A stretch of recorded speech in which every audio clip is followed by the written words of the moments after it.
আমার স্বামী হঠাৎ করেই মারা গেছে, কিন্তু আমার চেয়েও বেশি কান্নাকাটি করতেছে আমার ছোট বোন। কারণটা জানলে আপনি অবাক হবেন। যেদিন আমার স্বামীকে কবর দেওয়া হলো সেদিন ঢাকার আকাশটা অস্বাভাবিক রকমের ভারী ছিল।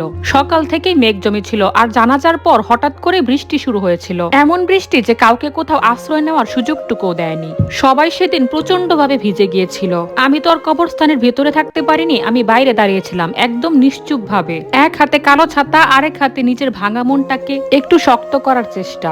সব মিলিয়ে প্রায় 15 বছরের সংসার আমাদের। সবাই জানতো আমরা খুব ভালো দম্পতি। আমার নাম নাদিয়া আর আমার স্বামীর নাম ফয়সাল। আমার স্বামী একটি বেসরকারি কোম্পানিতে উচ্চ পদে চাকরি করত, আর আমি একজন ফিন্যান্স ম্যানেজার। ঢাকায় আমাদের নিজেদের ফ্ল্যাট। সব মিলিয়ে আমাদের জীবনটা ছিল খুবই আকর্ষণীয়। আমার স্বামীর বয়স ছিল 42 বছর। কক্সবাজারের একটা ট্রেনিং প্রোগ্রামে গিয়ে সে হার্ট অ্যাটাক করে মারা গেছে। অন্তত সবাই আমাকে এটাই বলেছিল। আমার পাশেই দাঁড়িয়ে আছে মিথিলা, হাউমাউ করে কান্না করছিল বললে ভুলই হবে, এটা ছিল চিৎকার। সে পারছিল না কবরের উপরে গিয়ে ঝাঁপিয়ে পড়তে। সে চিৎকার করে বারবার একটা কথাই বলছিল, ফয়সাল ভাই, আপনি আমাকে ছেড়ে কোথায় চলে গেলেন? আশেপাশের লোকজন সবাই হা করে তাকিয়ে দেখছিল আর ফিসফিস করে কথা বলছিল, বউ রেখে শালিরা তো কান্না কিসের, কাহিনী কি? আমার মা শাহিদা বেগম তখন কান্না করতে করতে বলছিল, ও খুব নরম মনের মেয়ে, ওর বড় বোনকে ও খুব ভালোবাসে। বড় বোনের আজকে এই কঠিন সময়ে সে খুব ভেঙে পড়েছে, আর তাই সে এরকম করছে। ওর কান্নাটা সহানুভূতি। আমি তখনো পর্যন্ত কিছুই বলিনি। আমার মাথার ভেতরে অদ্ভুত একটা খটকা কাজ করছিল।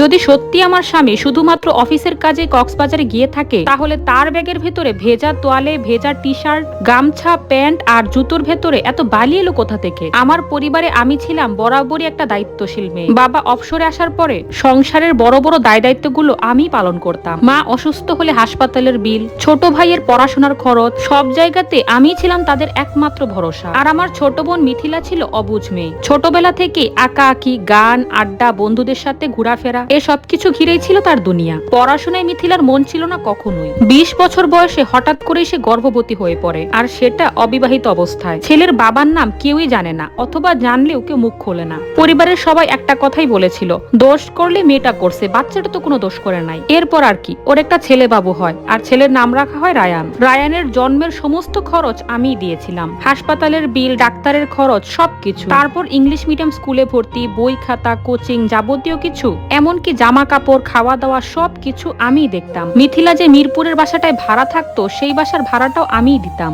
এই সবকিছুতেই আমার স্বামী আমাকে উৎসাহ দিত।